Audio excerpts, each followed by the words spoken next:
महाराजा जीवाजीराव शिंदे महाविद्यालय Shrigonda junior college Hindi विभाग। प्रेरणा भाग 3 कवि त्रिपुरारी। चलिए तो पिछले वीडियो में हम लोगों ने मनुष्य के जीवन में माँ के ममत्व और पिता की गरिमा को 2 पैराग्राफ के माध्यम से यहाँ पर देख लिया है। आज हम आगे देखेंगे अगला पैराग्राफ, जिसे मैं पढ़ूंगा बाद में उसका अर्थ। देखिए तो, चाहे कितना भी हो घनघोर अंधेरा छाया, आस रखना कि किसी रोज़ उजाला होगा। रात की कोख ही से सुबह जन्म लेती है। अब देखिए, पहली पंक्ति जो है उसका अर्थ यहाँ पर मैं स्पष्ट करूँगा। चाहे कितना भी हो घनघोर अंधेरा छाया। अब देखिए, हमारे जीवन में भले कितने भी संकट क्यों न आए, अथवा हमारे जीवन में कितनी भी विपत्तियाँ क्यों न आए, अर्थात क्या, अंधेरा छाना। अंधेरा छाना अर्थात संकट निर्माण होना, विपत्तियाँ निर्माण होना। अब देखिए, कवि त्रिपुरारी जी ने यहाँ पर स्पष्ट किया है, कहते हैं कि चाहे हमारे जीवन में कितने भी संकट क्यों न आए, चाहे हमारे जीवन में कितनी भी विपत्तियाँ क्यों न आए, हमें उन विपत्तियों से घबराना नहीं है, डरना नहीं है। डट कर उन विपत्तियों का, उन संकटों का सामना करना है। अब ऐसा क्यों करना है, इससे क्या परिणाम होता है, तो अगली पंक्ति में कहते हैं, आस रखना कि किसी रोज उजाला होगा। हमें ऐसी इच्छा रखनी आवश्यक है, हमें ऐसा मानना आवश्यक है कि किसी ना किसी रोज़ निश्चित रूप से इन संकटों से, इन विपत्तियों से हमें प्रयत्न करने से छुटकारा प्राप्त होगा, अर्थात क्या, उजाला होगा। फिर आगे चलकर कहते हैं कि रात की कोख ही से सुबह जन्म लेती है। अब देखिए, उन्होंने यहाँ पर स्पष्ट किया है, जैसे रात के बाद सुबह होती है, वैसे विपत्तियों के बाद, संकटों के बाद अच्छे दिन आते हैं। यह विचार यहाँ पर उन्होंने इस त्रिवेणी के माध्यम से व्यक्त किया है। अर्थात संकटों का सामना करना है, प्रयत्न करना है, उन संकटों को कम करना है।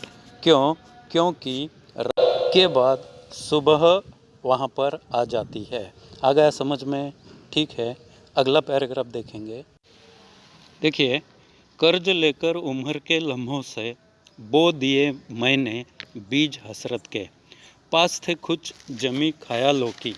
अब देखिए, यहाँ पर कवि ने स्पष्ट किया है, कर्ज लेकर उम्र के लम्हों से बो दिए मैंने बीज हसरत के।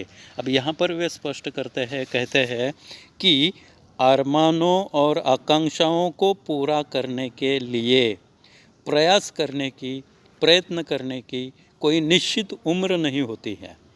देखिए, हम जो स्वप्न देखते हैं, हम जो सामने ध्येय रखते हैं, जैसे कि इंजीनियर बनना, डॉक्टर बनना, इन स्वप्नों को, इन ध्येयों को पूर्ण करने की कोई निश्चित उम्र नहीं होती है। इसके लिए आप लोग कभी भी प्रयास कर सकते हैं, आप लोग कभी भी प्रयत्न कर सकते हैं। और फिर कवि कहते हैं कि उन्होंने भी मन में कुछ अरमान रखे थे, उन्होंने भी अपने मन में कुछ स्वप्न देखे थे। फिर कहा है, पास थी कुछ जमी ख्यालों की, अर्थात जो स्वप्न उन्होंने देखे थे, जो ध्येय उन्होंने सामने रखे थे, अर्थात उसे पूर्ण करने के लिए उन्होंने कल्पना में इन अरमानों के पूरे होने के लिए प्रयत्न का बीजारोपण कर दिया है। अर्थात अपने उम्र के बारे में वे यहाँ पर स्पष्ट करते हैं और कहा है कि अपने विचारों को, अपने प्रयत्नों को, अपने ध्येयों को पूर्ण करने के लिए कोई निश्चित उम्र नहीं होती है। आप लोग कभी भी किसी भी उम्र में यहाँ पर अपने ध्येय पूर्ण कर सकते हैं। आ गया समझ में? ठीक है, अगला पैराग्राफ। ये न सोच कि ज़रा दूर दिखाई देगा, एक ही दीप से आगाज़ ये सफ़र कर लेना, रोशनी होगी जहाँ पर भी कदम रखोगे। अब तीसरे पैराग्राफ में उन्होंने स्पष्ट किया है, कहते हैं कि अधिक साधनों की उम्मीद में किसी काम की शुरुआत करने के लिए रुकना नहीं है। देखिए, अधिक साधन, हम जो ध्येय सामने रखते हैं उन ध्येयों को पूर्ण करने के लिए अधिक साधनों की अपेक्षा नहीं करनी है। कम साधनों में भी उन ध्येयों को पूर्ण करने के लिए हम लोगों ने प्रयत्न करना आवश्यक है। अब देखिए, आप लोग पढ़ाई कर रहे हैं, अचानक से बिजली चली जाती है, आप लोगों ने रुकना नहीं है। आप लोगों ने अपनी पढ़ाई वहाँ पर शुरू रखनी आवश्यक है। हम क्या करते हैं, बिजली चली गई है तो हम पढ़ाई रोक देते हैं, बिजली आने का इंतज़ार करते हैं, परंतु ऐसा नहीं करना है। भले ही बिजली चली गई हो, आप लोगों ने जो पढ़ा है मन ही मन उसका स्मरण बिजली आने तक करना यहाँ पर अत्यंत आवश्यक है। अर्थात क्या है, तो उन्होंने स्पष्ट किया है, वे यहाँ पर कहते हैं कि ये न सोच कि दूर का दिखाई देगा। कवि कहते हैं कि अधिक साधनों की उम्मीद में किसी काम की शुरुआत को यहाँ पर रोकना नहीं है, उसे शुरू कर देना आवश्यक है। एक ही आगाज से ये सफ़र कर लेना। और फिर वे वहाँ पर स्पष्ट करते हैं कि हम लोगों ने अगर जो साधन है उन्हीं साधनों में हमारा कार्य शुरू रखा तो साधन अपने आप यहाँ पर आ जाने वाले हैं। रोशनी होगी जहाँ पर भी कदम रखोगे। और ऐसा स्पष्ट करते हैं, कहते हैं कि एक ना एक दिन रोशनी होने वाली है। अर्थात क्या, विकास का, हमारे ध्येय को पूर्ण करने का जो मार्ग है, जो रास्ता है, वह यहाँ पर अपने आप खुल जाने वाला है। आ गया समझ में? ठीक है, तो अब हम कविता के ऊपर पूछा जाने वाला जो प्रश्न है, जो अभी हम लोगों ने पैराग्राफ देख लिए हैं, उन पैराग्राफों के ऊपर जो प्रश्न पूछा जाएगा वह किस प्रकार का होगा, उसके बारे में यहाँ पर चर्चा करेंगे। अब देखिए, प्रश्न इस प्रकार से पूछा जाएगा, सूचनाओं के अनुसार कृतियाँ कीजिए। सूचना दी जाएगी, उसके अनुसार हमें यहाँ पर कृतियाँ करनी है। अब देखिए, पहली है कारण लिखिए। हमें कारण लिखना है। पहला है, माँ मेरी आवाज़ सुनकर रोती है।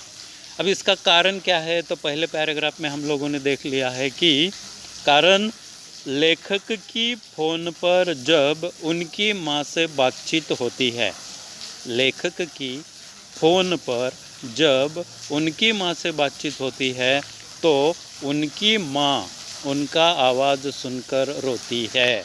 आ गया समझ में? फिर दूसरा कारण यहाँ पर है, बच्चों को माता पिता का प्यार टुकड़ों में मिलता है। बच्चों को माता पिता का प्यार टुकड़ों में मिलता है। इसका कारण क्या है, हम लोगों ने देख लिया है, पिता को दिन की शिफ्ट होने के कारण बच्चों को पिताजी रात में मिलते हैं। पिताजी काम पर कब जाते हैं, तो दिन की शिफ्ट में, दिन भर काम करते हैं, रात को घर पर आते हैं, तो बच्चे वहाँ पर उन्हें मिलते हुए दिखाई देते हैं। और माँ जो रात की शिफ्ट होने के कारण बच्चों को दिन में मिलती है। माँ काम पर कब जाती है, रात के समय जाती है, जिसके कारण बच्चों को माँ कब मिलती है, दिन में मिलती है, जिस कारण बच्चों को माता पिता का प्यार टुकड़ों में मिलता है। कैसे लिखेंगे उत्तर? पिता को दिन की शिफ्ट होने के कारण बच्चों को पिताजी रात में मिलते हैं और माँ को रात की शिफ्ट होने के कारण बच्चों को माँ दिन में मिलती है। आ गया समझ में? ठीक है, अगला देखिए। देखिए अगला जो प्रश्न है वह पैराग्राफ अभी तक हुआ नहीं है, परंतु हम देखेंगे कवि की उम्र बढ़ती ही नहीं है। कारण लिखिए क्या है। कवि जब भी अपनी आँखों में देखते हैं अपने आप को बच्चे के समान पाते हैं, इसलिए कवि कहते हैं कवि की उम्र बढ़ती नहीं है। आ गया समझ में? ठीक है, यहाँ पर रुकेंगे। धन्यवाद।